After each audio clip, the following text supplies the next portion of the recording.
So, like I was saying, for this information to make any sense at all, you guys have got to pay close attention to the vocabulary.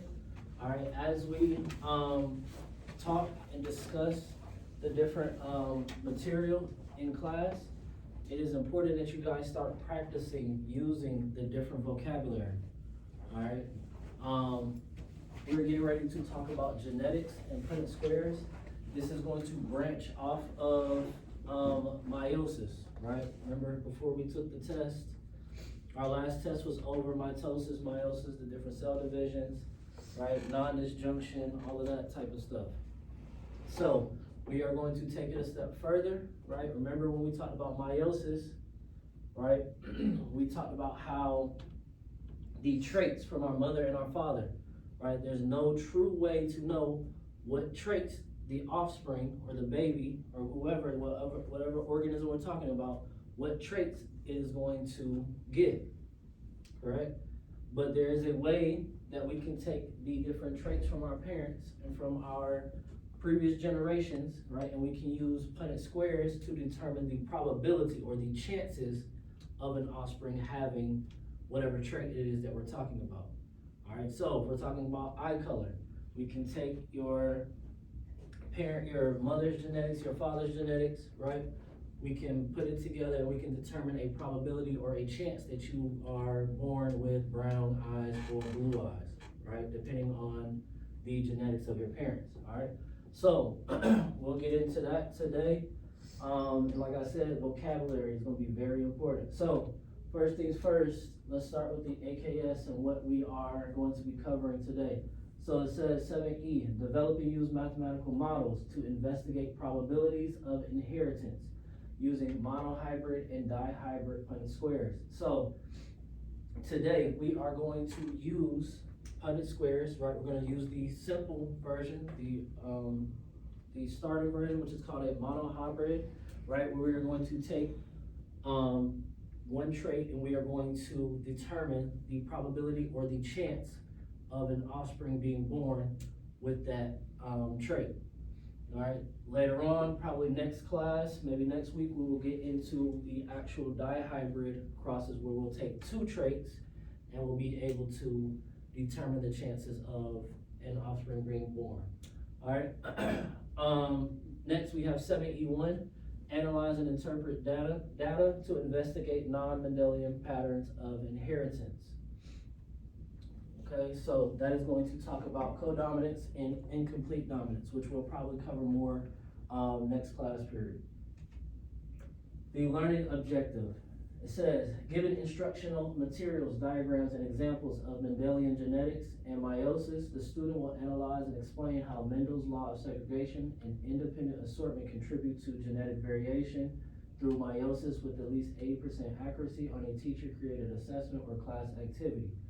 So we should already kind of know what some of these terms mean, right? So we see the laws of segregation and independent assortment. We talked about this prior to our last test.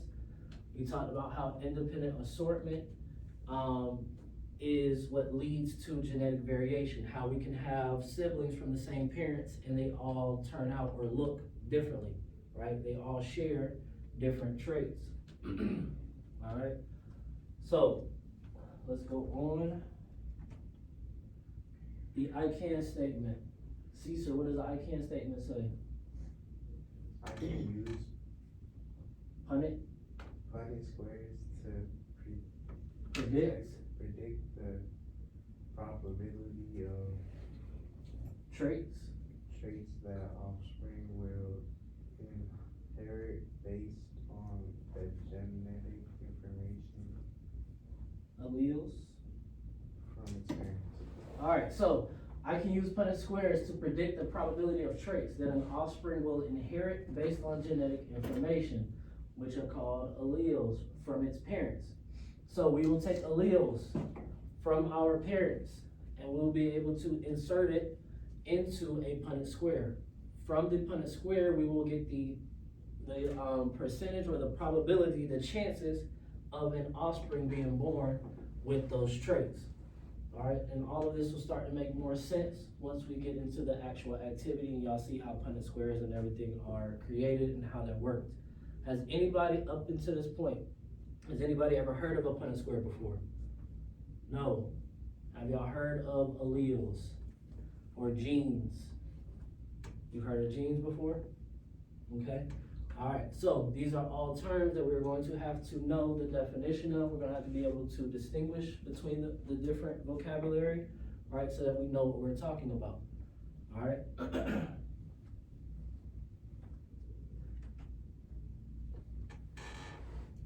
So, first things first, I just gave you a handout with notes, alright? So, we have got to take these terms here. We have what, 8 of them. Alright, it is important that we go home, we take these notes, we make flashcards, we maybe write out the definitions, we do different things so that these definitions stand out, so that we can remember them. Alright, because when we get to a test, we need to be able to know the difference between a gene and an allele. We need to know the difference between dominant and recessive. Alright, we need to know the difference between homozygous and heterozygous. If we do not know the difference, it's going to be difficult for us to be able to work a Punnett square or even set up a Punnett square to determine the probability or the chances of getting certain traits. Alright, so we're not going to necessarily go through all of the vocabulary on the notes. We will actually go to the genetic activity. And we will see that the genetic activity on your Google Classroom, you'll see a link that says genetic activity. It'll pull up this document right here. It breaks the worksheet down into 4 simple steps. All right, each step will have a video that will help us to explain what genes and alleles are. All right.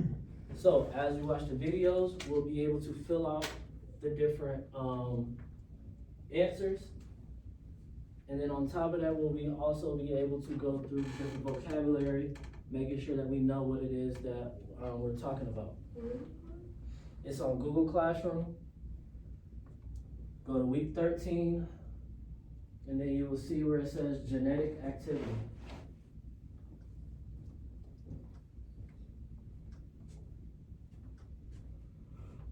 Yep, there you go. Make sure you guys make a copy of it, because you guys will have to share this with me so that we can get a grade for it. Has everybody found it? Anybody having trouble finding it? You still signing in, Larry?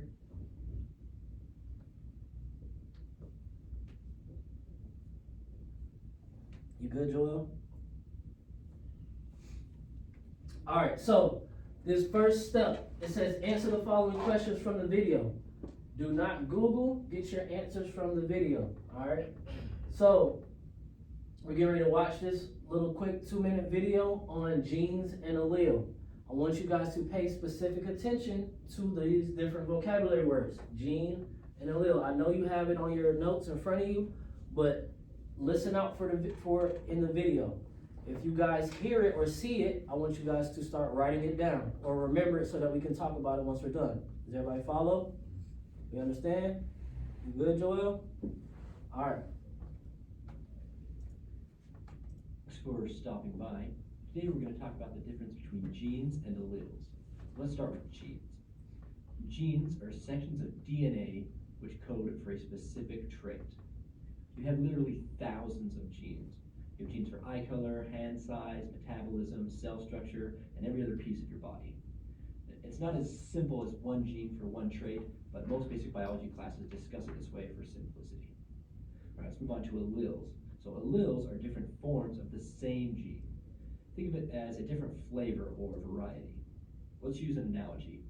If Coca-Cola were the gene, the alleles would be diet, classic, caffeine-free, vanilla, cherry, or whatever kind of Coke it is. Right? Using the eye color gene, the alleles would be green, brown, gray, blue, hazel, just the different options for eye color. Just remember, the gene specifies which trait, and the allele specifies what form the gene takes. Okay, let me say that again. This is the bottom line.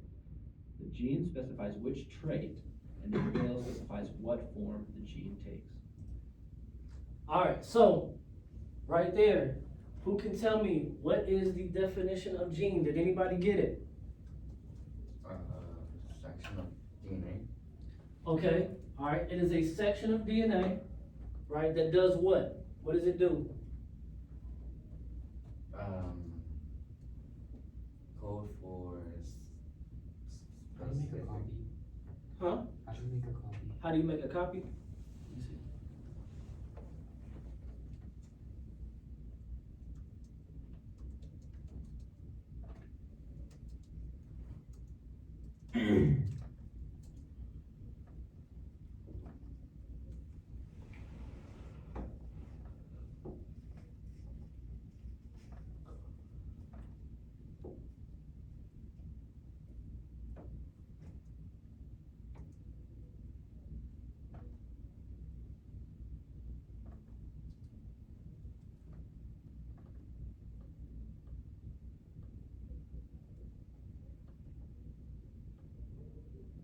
Alright, there you go. Alright, my bad, Larry. What were you saying? Go ahead. The code of specific, That code for a specific trait, right? So it's a section of DNA that codes for a specific trait. So on your Google Docs, that is what we should have.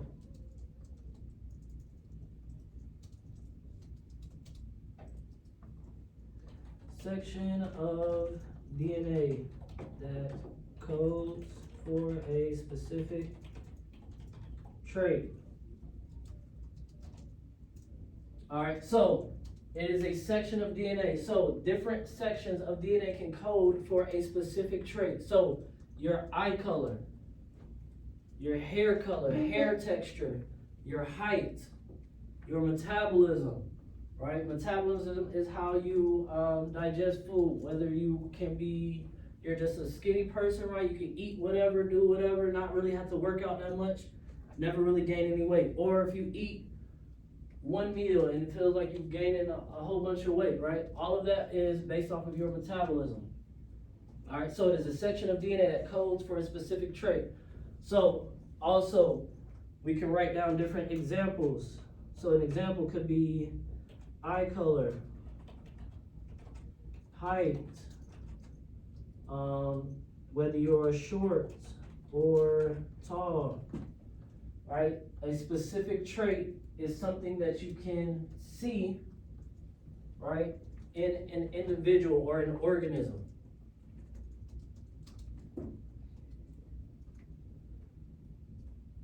Does everybody have this written down? Juliana, you good over there? You got it written down? Okay.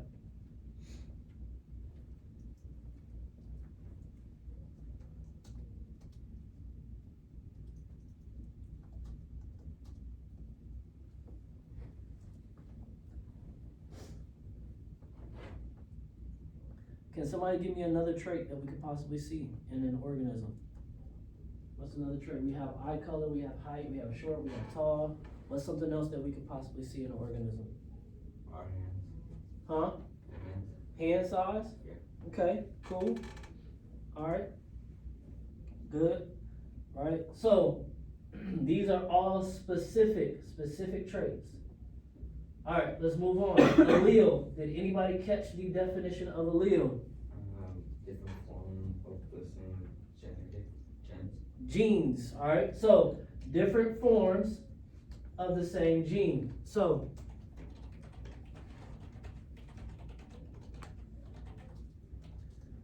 we have different forms of the same gene. So, if we're talking about eye color, correct? We're talking about whether your eyes are brown, blue, green, hazel, right? We're talking about the specific color, right, of the same gene. Does that make sense? All right, if we're talking about hair color, we're talking about it being black, whether you're a ginger, you're a blonde, brunette, right? All of those are different hair colors. Does that make sense? So your allele is going to be the differences of the same traits or the same gene. Does that make sense? We follow? Juliana, you good?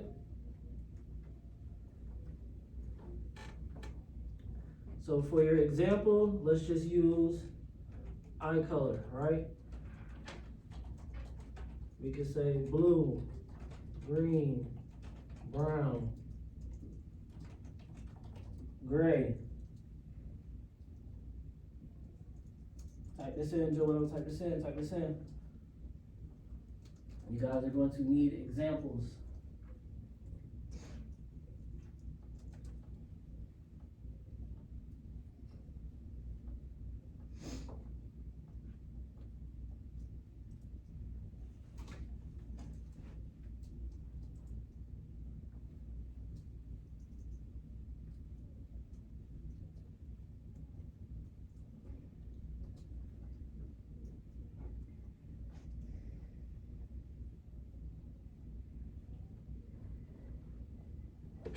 We got it? Alright. Alright, so now that we know what the difference between a gene and an allele are, now we have to know how they are expressed before we can start using them in a Punnett square. Alright, so there are two different ways that an allele can be expressed. There's a dominant allele and there's a recessive allele. Alright? Easiest way to think about this, right, is think about who's bigger, dominant, right? When you're a dominant being, you're going to be the bigger one. You're going to probably be the one that's the strongest, right? Okay, so that is what dominant is going to be. Dominant is going to be the allele, right, that is going to be shown or reflected more often. Does that make sense? Recessive is going to be the weaker one. Right, so if we say that brown eyes are dominant to blue eyes, more chances are you're probably going to see brown eyes come off in the offspring when it's produced. Does that make sense? You're going to have a better chance of seeing that trait in the offspring. Is everybody following what I'm saying? Okay, so we'll watch a video on dominant and recessive, and then from there we will answer questions 3 and 4. For stopping by, today we're talking about dominant alleles versus recessive alleles. If you don't quite remember what an allele is, watch my video on genes versus alleles linked in the description below. Every organism has at least 2 alleles for every gene. 2 alleles for eye color, 2 alleles for horn size, etc. Right? 2 alleles for every trait that it has. In the simplest scenario, these alleles have a dominant and recessive relationship, which means that one form of the allele, the dominant allele, is expressed over the other form, the recessive. Now, we often show this relationship using the alphabet. So uppercase letters refer to a dominant allele, while lowercase letters refer to the recessive allele.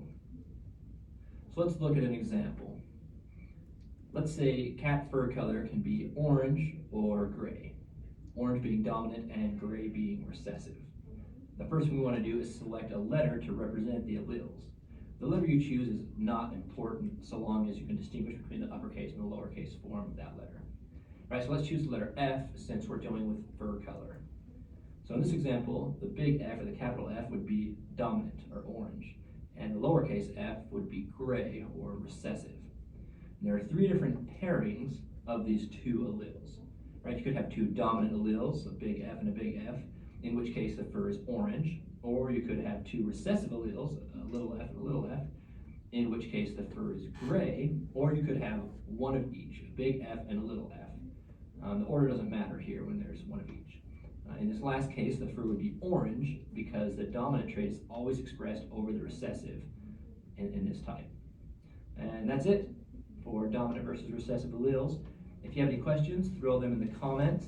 And be sure to stay tuned for my next videos on homozygous and heterozygous alleles and genotypes versus phenotypes. All right, so Thanks for watching, and we'll catch you next time.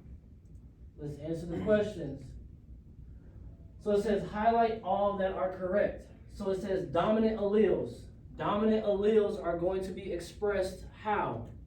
How are they expressed? By the big uppercase letters. By the uppercase letters, okay?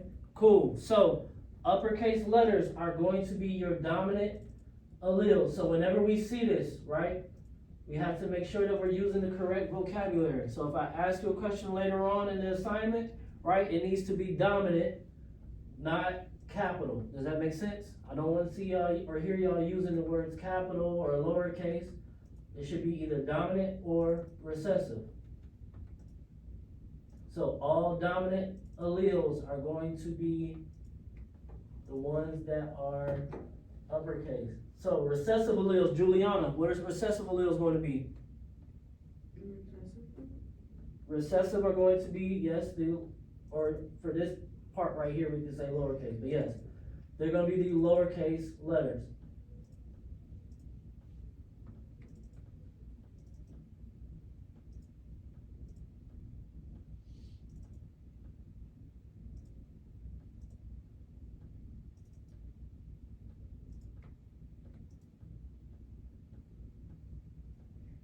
So these dominant and recessive alleles, they are going to make what are called our genotype. They are going to express the different traits that we see in our organisms. All right. If we say that your father has a dominant trait of being tall, right? We are going to know that your father is going to have a uppercase or a dominant letter representing his trait of being taller. If your mother is shorter, right, she may have the recessive trait of being tall. That's why it didn't show up in her genes. That's why she's short.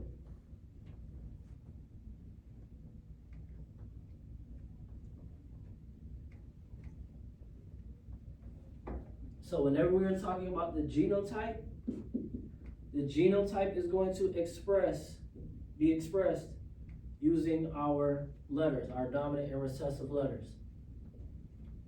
When we talk about phenotype is what we are going to physically see with our eyes. If we're talking about eye color, our phenotype is what color eyes that person or that organism or whatever has. All right. Let's move on to step number 3, where we talk about heterozygous and homozygous alleles.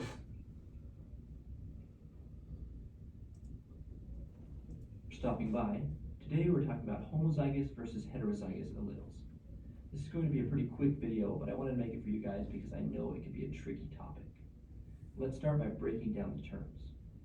Anytime you encounter the term heterozygous, you should know that it's referring to two things being different or distinct from one another, whereas homozygous refers to two things being the same. Basically, hetero equals different and homo equals same. The same is true when referring to alleles, using letters to represent alleles and referring to the most taught case of dominant versus recessive alleles. Two lowercase letters, such as little b, would be a homozygous set of alleles.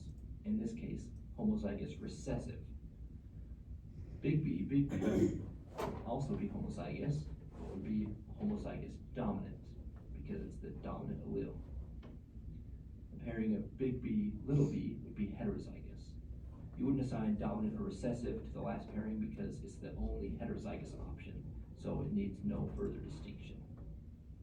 All right, let's do a quick recap. In dominant versus recessive alleles, if the two alleles are the same, the alleles are homozygous, the uppercase being homozygous dominant and the lowercase being homozygous recessive.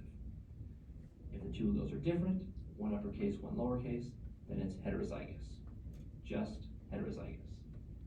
All right, I hope this clears up any confusion on the topic. All right, so first things first, before we get started on answering the questions, on your notes, where it says homozygous, I need everybody to write really big, right? Right where it says homozygous, I need you to write same. The word same, S-A-M-E, same. Same. Whenever we hear the term homozygous, we know that the genotypes are going to be the same. So whether they're dominant, they'll be uppercase, or whether they're recessive, they'll be lowercase. We need to know that homozygous means same. Heterozygous, we need to have the word different written next to it. Different is written right here on the board. We need to have that written next to the word heterozygous. If we hear the term heterozygous, we know that the two alleles in the genotype are going to be different. There's going to be one dominant, one recessive. Are there any questions about that?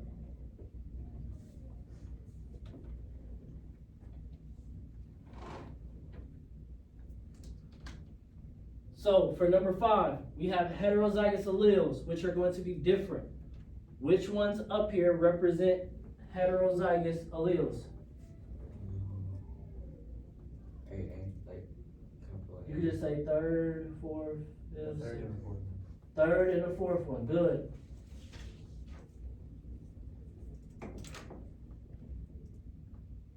Third and the fourth one.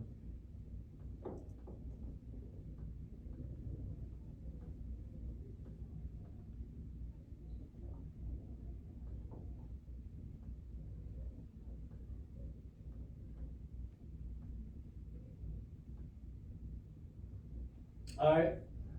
Number 6, The first and the fourth. homozygous, which are going to be same. And the fifth. You said the first, The first and fourth and sixth. and you said the fourth, Yeah, the sixth. and the fifth.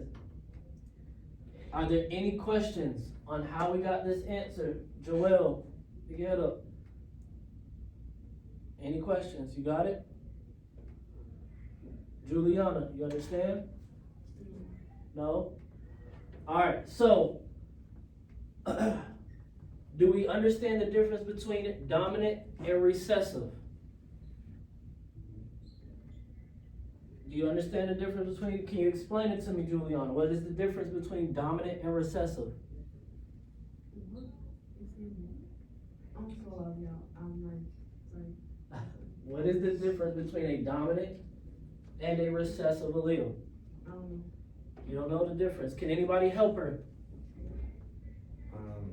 The dominant is like the dominant is the biggest. So dominant alleles, right, is going to be the trait that is more so going to be seen or has the better chance or probability of being seen in an offspring. All right. So dominant is going to be the one that is going to be expressed. So for instance, if we have a heterozygous trait, right, we have one allele that represents, let's say we're talking about eye color, okay? The dominant allele is going to represent brown, eye color. The recessive is going to represent, let's just say blue. Okay? We have parents that have brown and blue eyes. Brown is the dominant, blue is the recessive. Which, if we have an offspring, which one is going to be shown in the offspring? A, The dominant A, correct? Dominant is going to overpower the recessive and going to be shown in the offspring, correct? So, you're probably going to have an offspring that has brown eyes. Correct? Alright? Does that make sense? So that is the difference between dominant and recessive. Okay? Now, do we understand what homozygous is? We don't understand what homozygous is. So, if we said we have a trait, right? And the trait is homozygous, let's say we have a trait that's homozygous dominant. How would we write that? If it is the same, how would we write that? Homozygous dominant. That means our two alleles will be looking like what? the dominant. Two dominant A's, right? So if we have a trait for brown eyes that's homozygous dominant, we'll have two dominant A's. Does that make sense? Because it's the same. If we say homozygous recessive, then what will we have? The two little A's. Good job. Good. We'll have 2 recessive A's. Does that make sense? So only thing that we're talking about here is just how the genotypes are expressed. So if we say heterozygous, we know that the 2 alleles are going to be different. Correct? We'll have 1 dominant, 1 recessive. 1 dominant, 1 recessive, because they're different, correct? Does it make sense? You following? If it doesn't, let me know. Ask a question. If it's homozygous, then we'll have 2 of the same. We just know by the word homozygous alone that it'll be 2 alleles that are the same. We don't know if they're going to be dominant or if they're going to be recessive. That makes sense? Larry, you better not be on no games. Turn it off. Turn it off. I'm not. Okay. We follow it, Juliana? Any other questions? If so, you can ask. You good? You sure? Alright, so since we just pretty much answered the question, what is the question? What's the answer to number 7? Homozygous recessive. The third one, the fourth one, and the fifth one. Third one, fourth one, fifth one. Third one, fourth,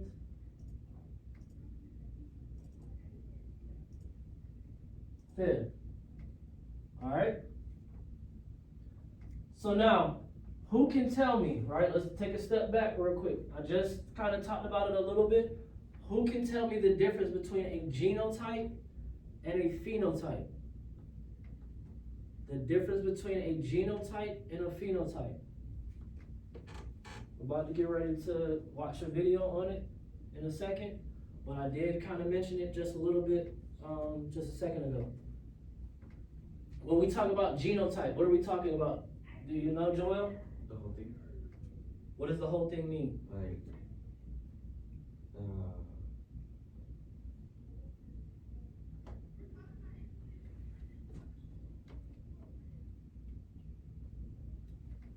So when we talk about the genotype, we're talking about how traits are expressed. So these right here are examples of genotypes. Okay? Right? Your genotype is how, just a second ago, I said that brown is a dominant, blue is a recessive. How the traits are expressed. So anytime I ask you a question about genotype, I ask you about the letters that represent the different traits. We're talking about this right here. There are 3 different types. We have homozygous dominant, heterozygous, homozygous recessive. Those are the only 3 that we can get. Alright, when we talk about phenotypes, phenotype is going to be the physical trait seen. So what do we see with our eyes when we talk about the different traits? If we're talking about eye color, what color is it that we see? That is going to be considered the phenotype. Good? Alright, let's answer the last question and then we'll get into it. Homozygous dominant is what? Third one, fourth one, and fifth. Good. Third one, fourth one, fifth one.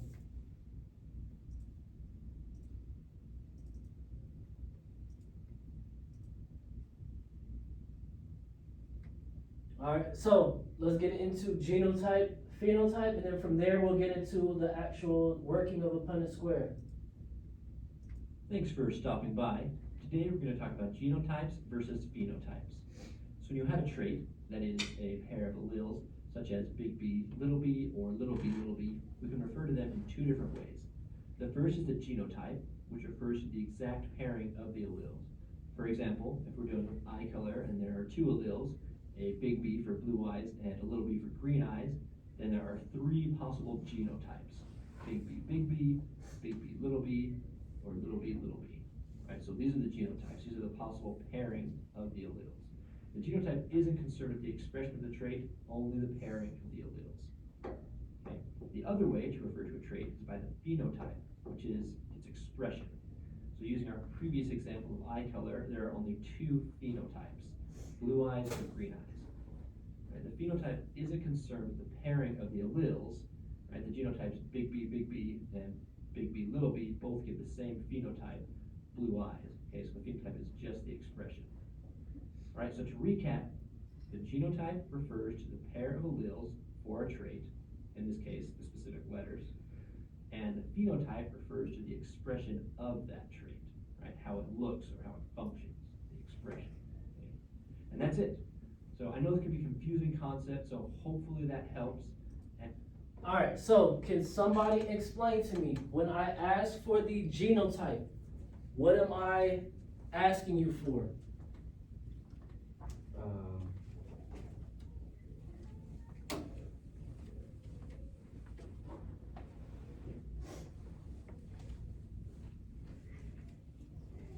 The genotype refers to what?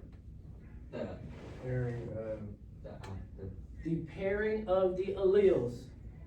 The pairing of the alleles. So whether it's homozygous dominant, heterozygous, homozygous recessive. How they are paired up is going to refer to the genotype.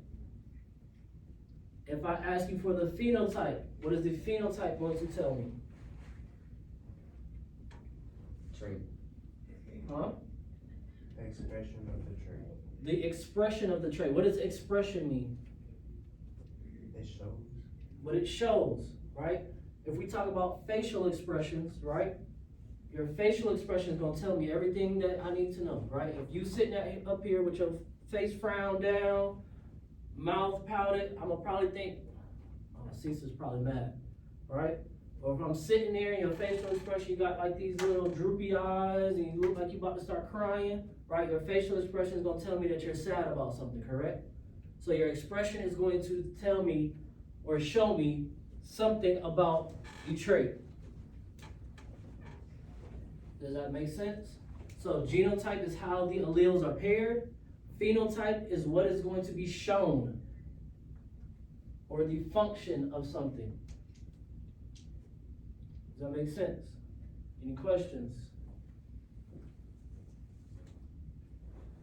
All right, let's go to the activity. So eye color trait refers to what?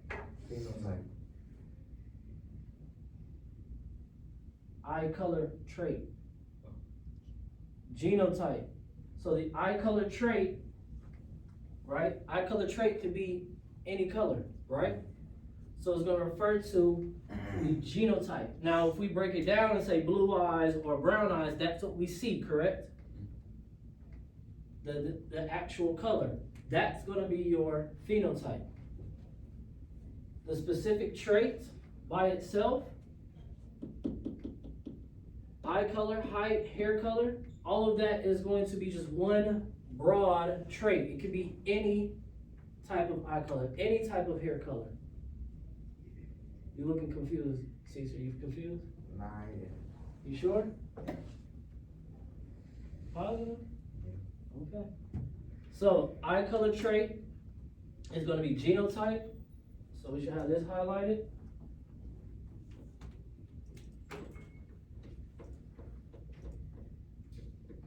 Blue eyes, brown eyes will be phenotype.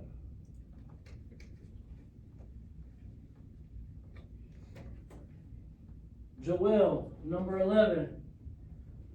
It says brown eyes are dominant. So dominant B to blue eyes, recessive B. What are all possible genotype combinations? You must use 2 letters. So what are the combinations that we can get from those 2 letters? You don't know? What did I tell you just a second ago? Look at the genotypes over here on the board. What are we going to get? You know, Caesar, help them out. They're literally written on the board over brown there. and blue. Not brown and blue. We're talking about genotypes. So it's going to be the pairing, how they're paired. Vocabulary. What does BB mean? What does that mean? Dominant. Dominant? Yeah. Okay, so we have a dominant B. What else? And then Another dominant B. Okay, And then that's one. dominant B, lower B, What's a lower B? Recessive. recessive. Recessive B. Good. Two recessive B's. Okay. And then two recessive Bs. So Joel, do you see? These are the three different genotypes that we can get from the combinations, from the pairings. Homozygous dominant, heterozygous, homozygous recessive. Homozygous dominant, heterozygous, homozygous recessive. We've got to be able to use these different vocabulary terms. In a second, you'll have questions where it says that, and you'll need to know what it means to be able to start a Punnett square.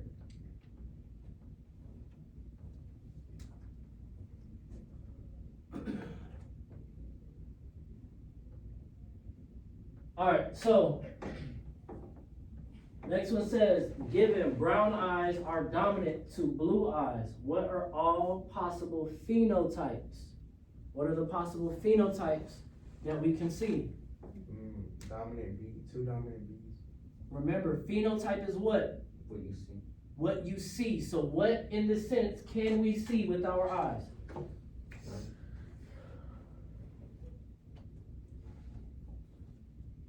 The blue eyes. Okay, blue eyes is one, and what else? What's the other color up there? Oh, brown. Brown. So brown and blue are going to be your phenotypes that we can possibly see. Genotypes are always going to be expressed using two alleles, using two letters. Genotype is always going to be expressed using two letters or alleles. Phenotype is always going to be the specific thing that we see, whether it's eye color, whether it's height, whether it's hair color, whether it's whatever it is, right? What we can physically see is going to be your phenotype.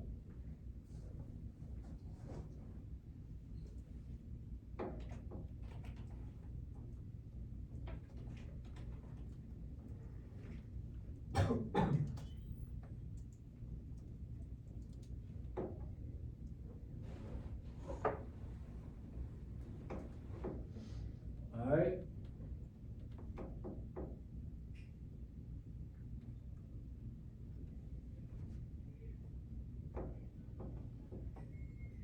So now this is going to get into Punnett squares.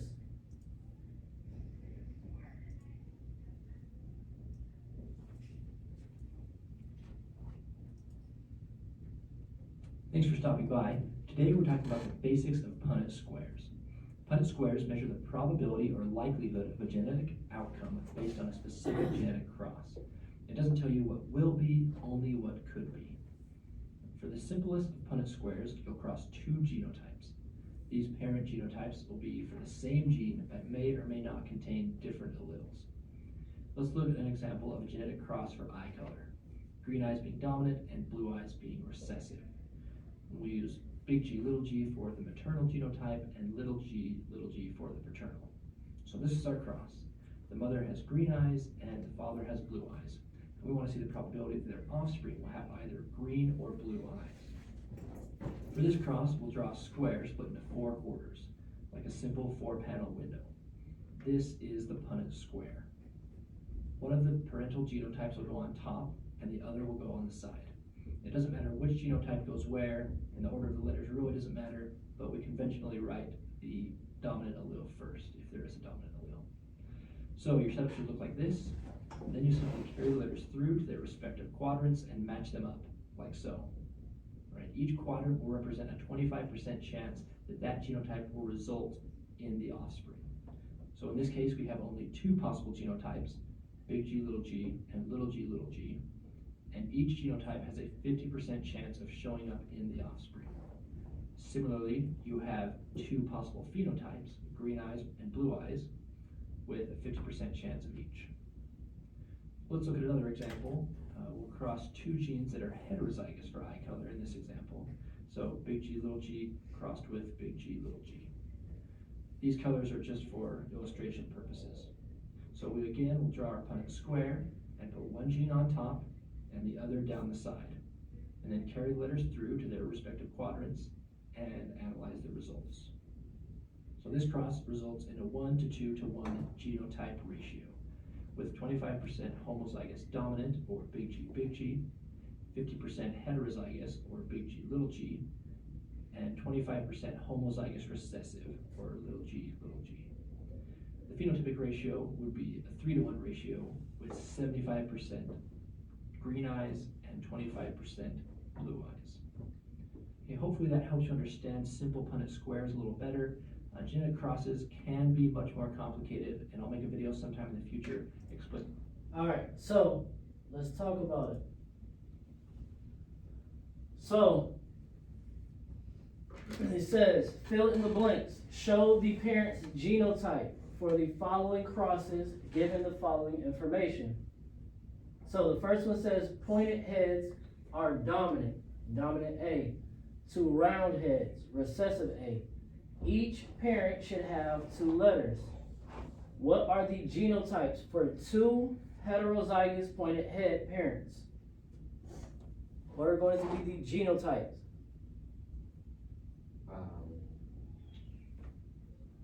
Roundhead? No. Oh. Look at the bolded part in the question. The bolded part right here is going to tell you all the information that you need to be able to answer it. So we are going to have 2 parents. 2 parents, correct? There are 2 heterozygous pointed head parents. What does the term heterozygous mean? Different. So if we have 2 parents whose alleles are going to be heterozygous or different, what should we have written here? Using our letters from up here. Dominant A, lower A, and then dominant A, lower. Not lower, but Recessive. recessive. Good. So we'll have 2 parents that have dominant A, recessive A, dominant A, recessive A. This is where the vocabulary comes in handy. You got to know it. Right here, knowing the term heterozygous pretty much gives you the answer. Then we just have to see whether it's pointed or round. Got it? Next one says, what are the genotypes for a homozygous dominant pointed head parent and a round head parent? So we have 2 different parents, right? Parent 1, hold on real quick.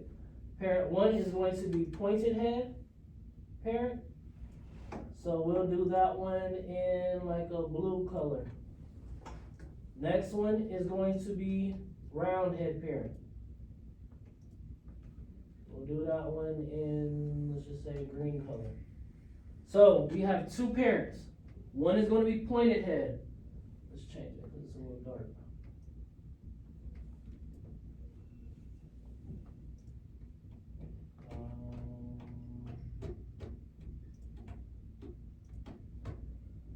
So we have one that is pointed, one that is round. To get a homozygous dominant pointed head parent, what are we going to have? The term? 2 dominants. 2 dominants, good. So we're going to need for first parent, Pointed heads. 2 pointed heads, right? And then for the round parent, we're going to need what? 2 recessives. Good.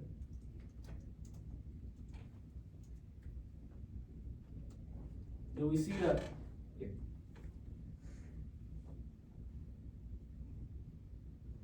Joel, we got it?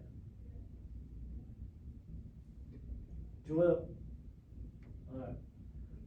What are the genotypes? Juliana, what are the genotypes for 2 homozygous pointed head parents?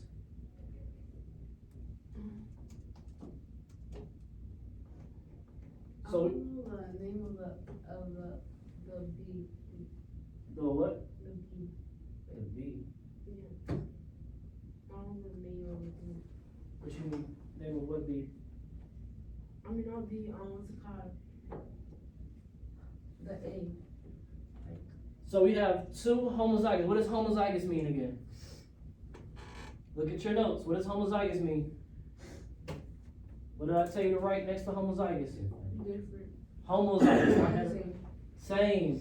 So homozygous, we know that the alleles that we're going to write are going to be the same. They're either going to be both dominant or they're going to be both recessive. Okay? So we have homozygous pointed head. If we go back, we know that pointed heads are dominant, so they're going to have this allele right here. So if they're homozygous, they should both be what? No, they should both be either dominant or recessive. Dominant? They're going to both be dominant. They're both going to be dominant, alright? So then the next one is going to be what, Larry? Dominant. Dominant. So, two homozygous pointed head parents. Both are going to have homozygous dominant genotypes. Joel, what are the genotypes for a homozygous dominant pointed head parent with a heterozygous parent? So take the first part, first bolded part.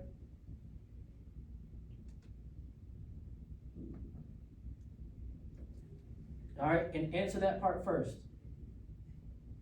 Homozygous, dominant, pointed head parent. So first part says homozygous. That means that they're both going to be what, Joel? They're both going to be the same. All right. Then dominant means that they're going to be what? I'll let you use upper and lowercase right now. They're going to be what? Uppercase or lowercase letters? Good. So we both know, we know that both of the genotypes or the alleles are going to be uppercase or dominant. Now we have to take the next part. Heterozygous parent. Caesar, what do we got? Dominate and recessive. How do you know that? Because it says, hard down. It says heterozygous. Heterozygous. Heterozygous. They're gonna be different. Good job, good job, good job, good job, good job. Perfect, good. Are there any questions? Juliana, pick your head up. I'll make you stand up. I know you're not sleeping, but still. Alright. So now, we get to the parts where we have to work an actual Punnett square. Okay? From the video, do we remember how the letters are distributed into the Punnett square? Yeah. We understand, right? We know that it doesn't matter when we have a question like this, right? Say we have this question, right? And this Punnett square hasn't been created yet. We know that the letters up here, right? It doesn't matter which way they go. The dominant B, recessive B could be on this side, and then the two recessives could be on the top, right? It does not matter. Does that make sense? Yeah. All right. So now it says cross a heterozygous brown-haired parent with a red-haired parent. Brown is going to be dominant. Red is going to be recessive. Okay. So we have our heterozygous brown-haired here at the top, and then red, which is recessive. Only way we can get red-haired parent is if we have two recessive traits. So we have that here on the side. What goes in the first box? Dominant, and then what? And then recessive. Good. What goes here? Two recessive. What goes here, Juliana? Hold on. What goes here in this third box? You don't know? Alright. What do we got here, Caesar? Dominant. Dominant, Recessive. recessive. And then two recessives. Alright, so Juliana, real quick, let's pay attention. Alright, so when we are working a Punnett square, we are just dropping and sliding the letters to where they meet.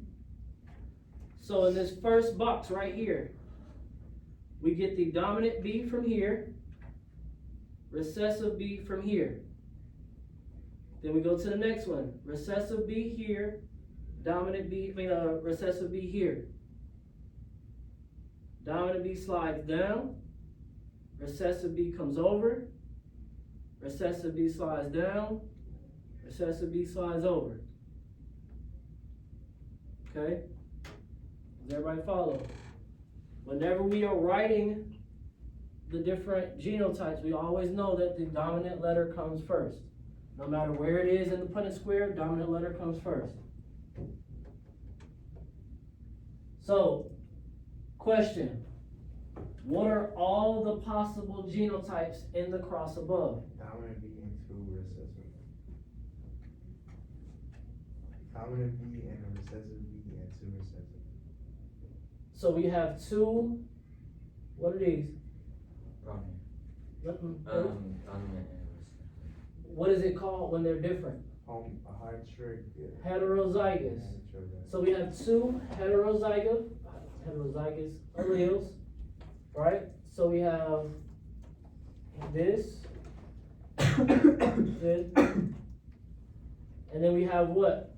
Two Homozygous what? recessive B. Recessive B's, good. Do we see how we got that? So these are all the possible genotypes in the cross above.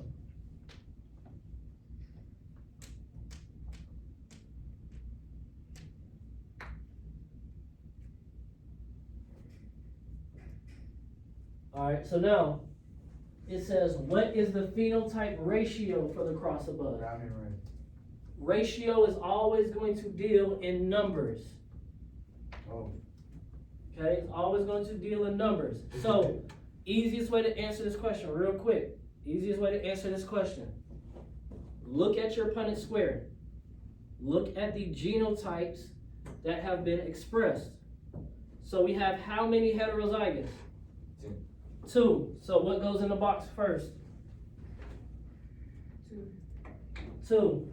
Then we put our colon, right? How many homozygous recessive do we have?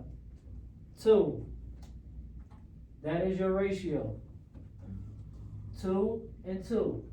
So we have a 50% chance of getting both either a red-haired offspring or a what was the other, brown-haired offspring. Does that make sense?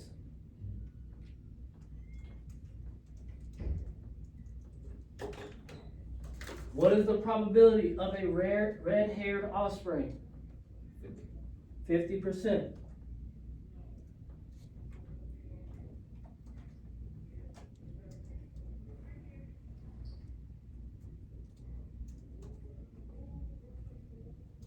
All right, let's move on.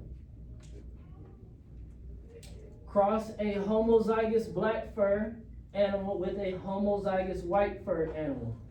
Black is going to be dominant, white is going to be recessive. Joel, what should we have up here at the top? What alleles should we have?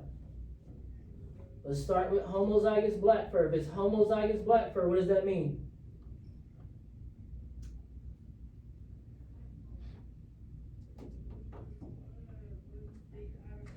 What does it mean?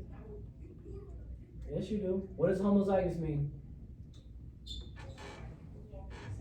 The same. So if they're going to be the same, and we know that it's black fur, it tells us over here on the side that black is going to be dominant B. So if it's homozygous, it has to be what?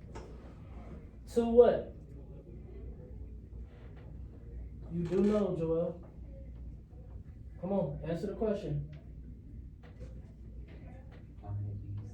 Thank you. All right, Juliana, if we have homozygous white, what are we going to have over here on the side? What alleles?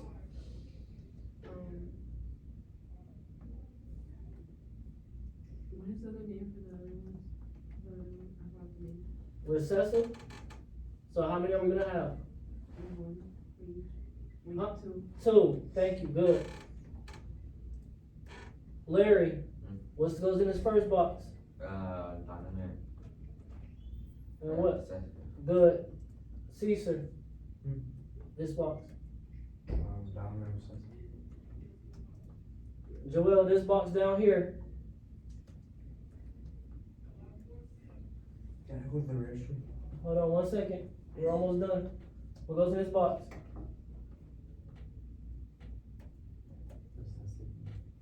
Recessive and what else?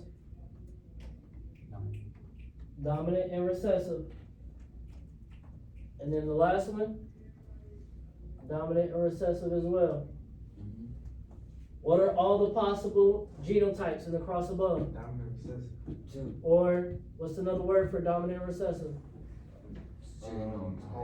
Genotype. Mm-mm. This is considered a what? Oh, Heterozygous. So we should just have, they're all 4 the same, so we could just write that right there. Okay? No point in writing it 4 times, we know that the only thing that you can get, that's all the possible genotypes, is the heterozygous. What is the probability or percentage of a white fur offspring? 0. 0%. Does everybody see that? Yep. Black is dominant. We have 4 heterozygous possibilities, genotype possibilities. So that means white fur has a 0% chance of showing up.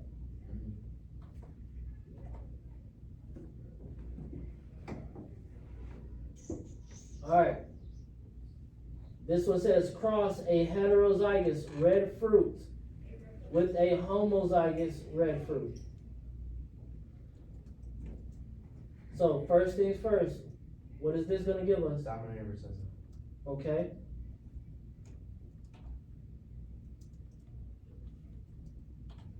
Double recessive. Alright, good. What goes in this first box? Dominant recessive. Recessive. Dominant recessive. Good. Juliana, what are all the possible genotypes in the cross?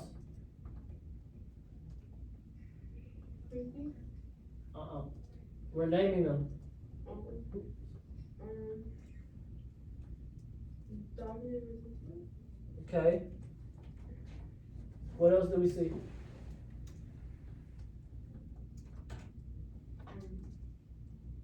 So we have dominant and recessive. There's 2 of those. What else do we see? What are these? Recessive. What kind of recessive? They're the same. What is that? If they're the same allele, what does that make them? What means same? On your notes, what means same? Homozygous. So we have 2 homozygous recessives. Go here. Joel, what is the probability or percentage of the offspring having the genotype heterozygous R? How many times do we see that in the square? Twice, so that makes it what? 50%, good job.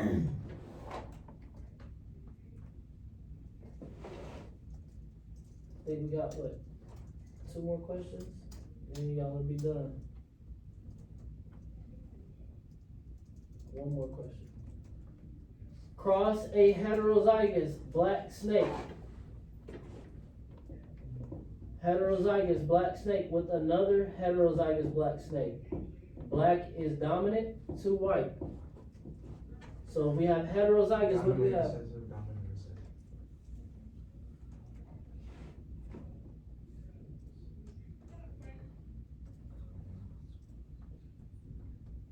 First box gives us what, Juliana? Dominant. Okay, trying to get Juliana to answer. Cool. I forgot the word. Just say homozygous recessive. Recessive. Okay. What is the phenotype ratio? BV and Ratio, gotta read. Oh. Phenotype, ratio. This one may be a little tricky, let's see if we can get it. So this one might be a little tricky. What is the ratio for the genotypes that are above? White. Remember, ratio is always going to be expressed in numbers.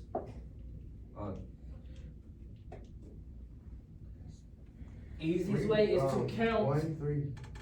1 and 3. Two and one.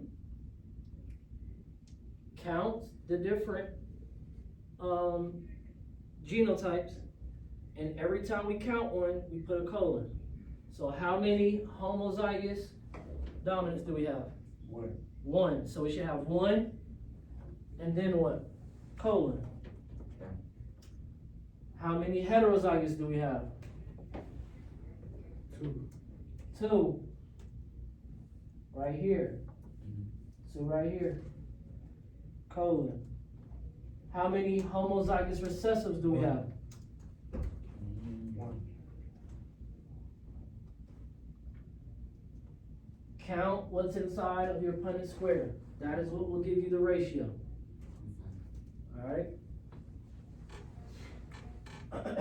What is the probability of having a white snake?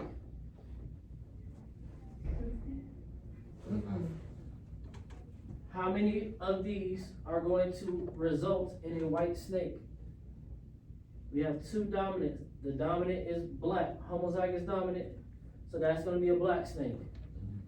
This is going to be a black snake because the dominant is going to take over the recessive. No, because we got 1 right here. You see? So we have 25. I think that is rational. Okay, alright. You typed in the wrong I one. typed it in the wrong spot.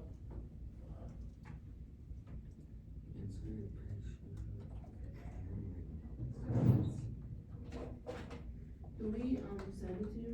Yes. 3% for grade? That from another class, don't worry about that. Yeah.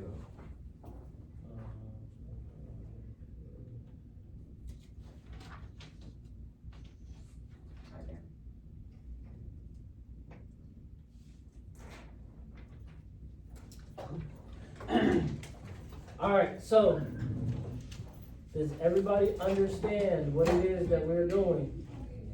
When we talk about, when we talk about the phenotype, what are we talking about? We're talking about the same. No.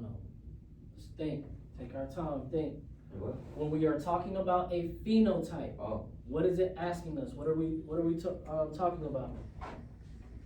like what do we see? What do we see with our eyes? Good. The specific trait that we see with our eyes. We're talking about eye color. What color is it that we see? When we're talking about genotype refers to what?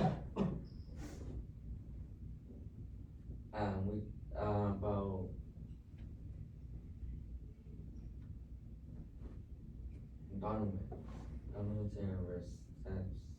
We're talking, yes, it has something to do with dominance and recessives, yes, but we're more so talking about the pairing, correct? The pairing, how that allele, how the alleles are paired based on the trait. Whether they're dominant, whether they're recessive, whether they're heterozygous. Okay? So it's important that we remember these vocabulary terms and what they mean. When we're talking about the dominant and recessive alleles, Juliana, what are we talking about? So what? Dominant and recessive alleles, what are we talking about?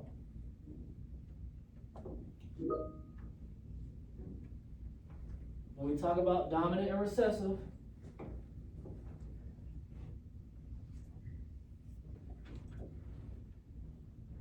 what does it mean?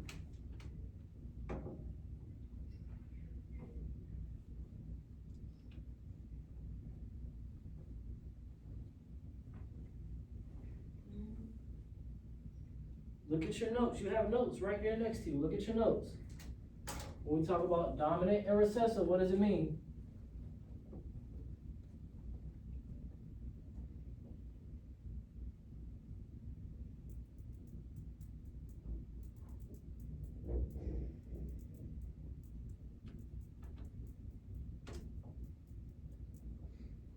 if we say black is dominant to white, what does that mean, Juliana? If dominant and what? I'm so confused, like, I don't know how to say that. Can you repeat again? If black is dominant to white, what does that mean? Black has a what is going to be what over white? It's gonna have a better chance of showing up, correct? Mm-hmm. So if we have a heterozygous genotype, which color is gonna show up, black or white? Black. If we have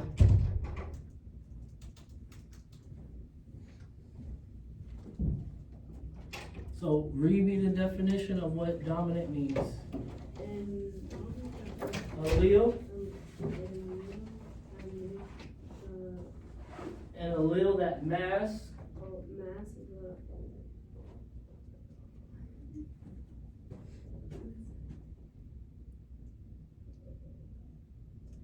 an allele that masks the effect meal allele if one meal is dominant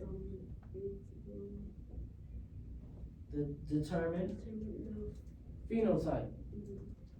So it will mask the other allele and it will determine what phenotype, what we physically see with our eyes, whether the snake is black or white. Alright? Let me see.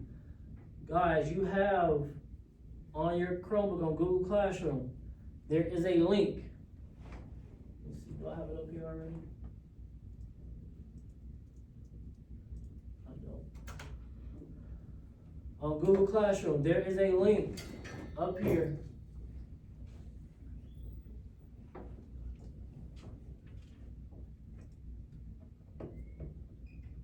That says Punnett Square Practice on Google Classroom, Punnett Square Practice. Click on it. It will take you to this website.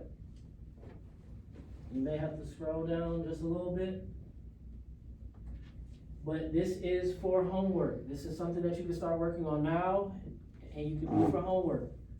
It's really simple. It's the same thing that we just did. And it's all drop down and all you do is just click and enter in the information like we just did on the worksheet. Alright? Once you're done, you click finish, check answers. In a second, you'll see where it says show your answers or show your results. You guys will do it. Make sure that you get the 100. Up at the top, it will give you a 10 out of 10. It'll show up green over here. Okay? Do it, screenshot it, send it to me. Does everybody understand? Do it, screenshot it, send it to me. When we come back in on, I think tomorrow's a Patriot Day. Yeah, so when y'all come in tomorrow, we'll go over it, we'll review. Yeah. We'll come in, we'll review, we'll go over this, and then we'll continue talking about dihybrid crosses and so on and so forth. Does everybody follow? Everybody understand what we're supposed to be doing and turning in tomorrow, right? Yes, Caesar? Joel, yes? Yes? Alright.